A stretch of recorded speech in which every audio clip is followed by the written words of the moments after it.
Hi and welcome back to Skylines. This is episode 16 of Cedar Hills, and in this episode we'll return to expanding our population by zoning these plots of land near the airport, where we built an artificial canal last episode. But first off, I still need to place a few service buildings such as fire, police, healthcare, and education, as well as a few more bike lanes and parking lots. Then it's time to plan out the public transport systems of the entire area, in which I opted for two modes, the metro and the trolley bus.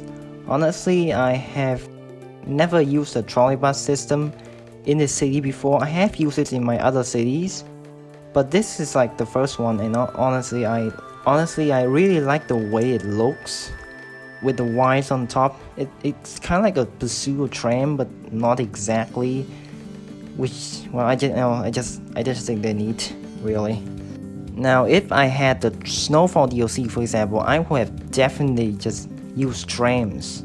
They are basically like the trolley buses, but much better.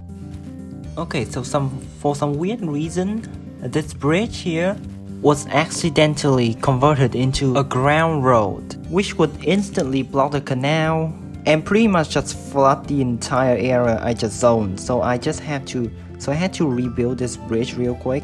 Anyway, back to trolley buses. So the game has diesel buses, biofuel buses, and trolley buses. And the trolley buses, they're the only ones that don't produce any noise. Every other public transport vehicle produces some noise of some kind. The trolley buses, however, they don't produce any noise. They just zip through and keep the neighborhood around it quiet and stuff. I'm not sure if trams do the same thing. I assume they probably do, since trolley buses are basically just trams with rubber tires and things. But actually the only reason why I chose the trolley buses because I just wanted to make this whole area unique and things. So yeah, that's it. So over here I'm going to build another small interchange, a small service interchange. It's like a variation of a parkload, except it's not exactly a parkload and more similar to a right in right out kind of interchange.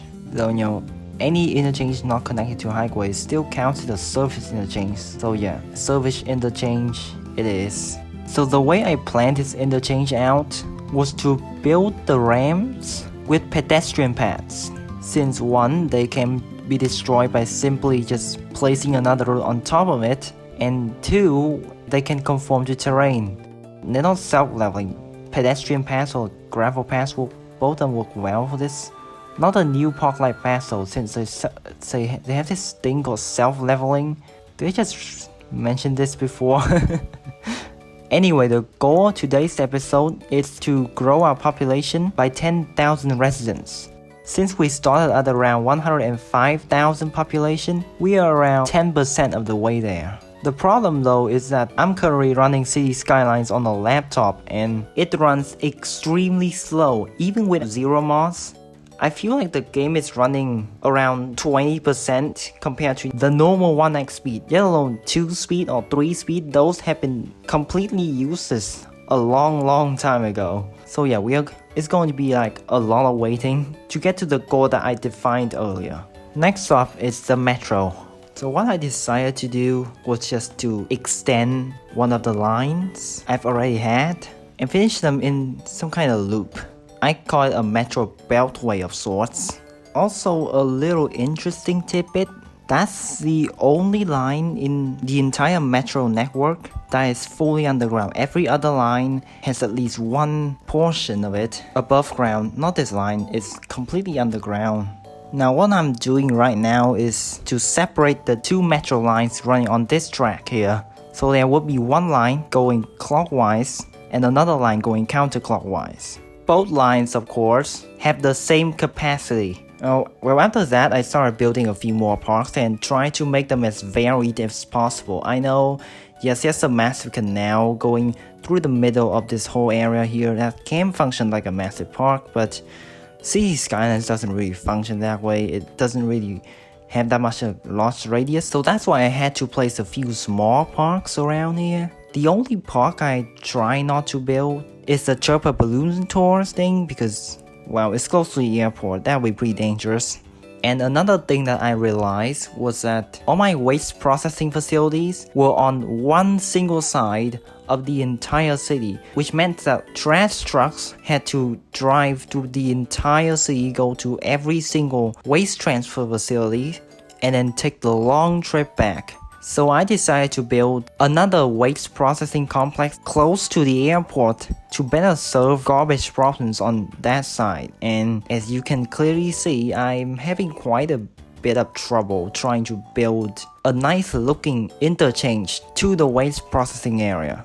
But like again, that's what I have to deal with no mods. Since City Skylines road building mechanics are kinda wonky at best. So maybe I might bring a few mods in like Move It or Network Anarchy in the future, but like not now. I'm still trying to build the city with no mods. Anyway, back to our new area being built. I'm currently adding another trolleybus line. This trolleybus line runs from the old district to our new district, passing through a few metro stations to help connect passengers from areas outside the metro line to the metro line, or just skip through the metro lines together and just connect them directly. And then again, I selected articulated buses because I think they look pretty nice.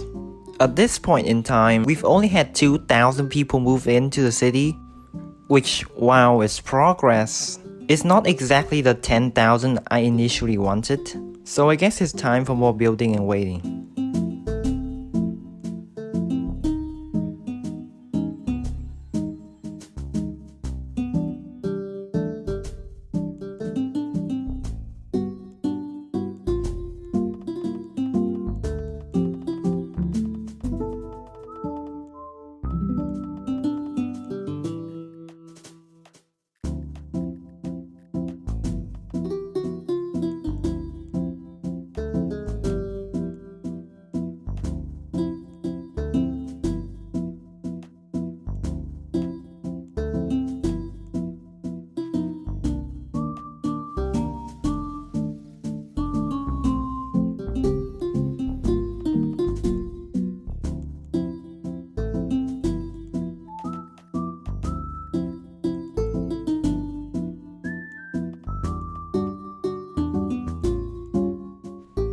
So I managed to figure out the way to speed up this process despite the terrible simulation performance, but I won't review it just yet.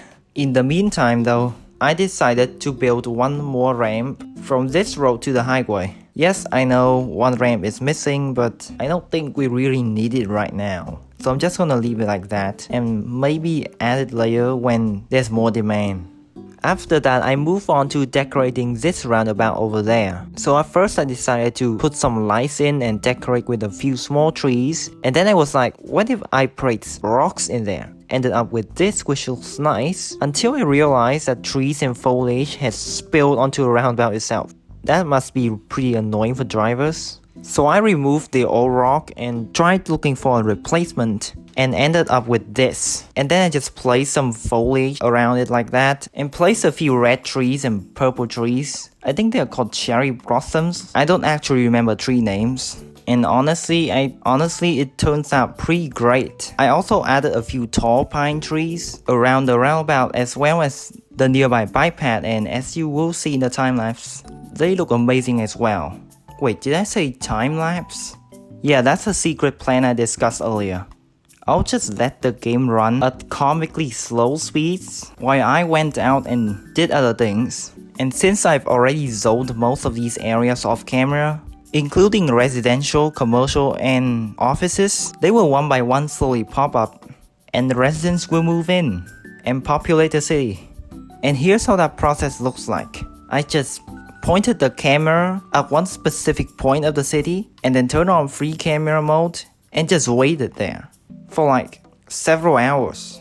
This footage was actually sped up 100 times, but again, due to just how slow my PC is, it looks more like a 20x time-lapse, but I think that's still fast enough. Waiting that long doesn't bother me that much though, since most of that time I wasn't sitting in front of the laptop anyway. So yeah, I just turned City Skylines into an idle game, basically. And with that, I've managed to bring up the population up to 115,000. which yay, I beat the challenge. So yeah, that will be the end of the video. Thank you for watching, and maybe check out how I built this artificial canal on this city with no more snacks. Until then, bye!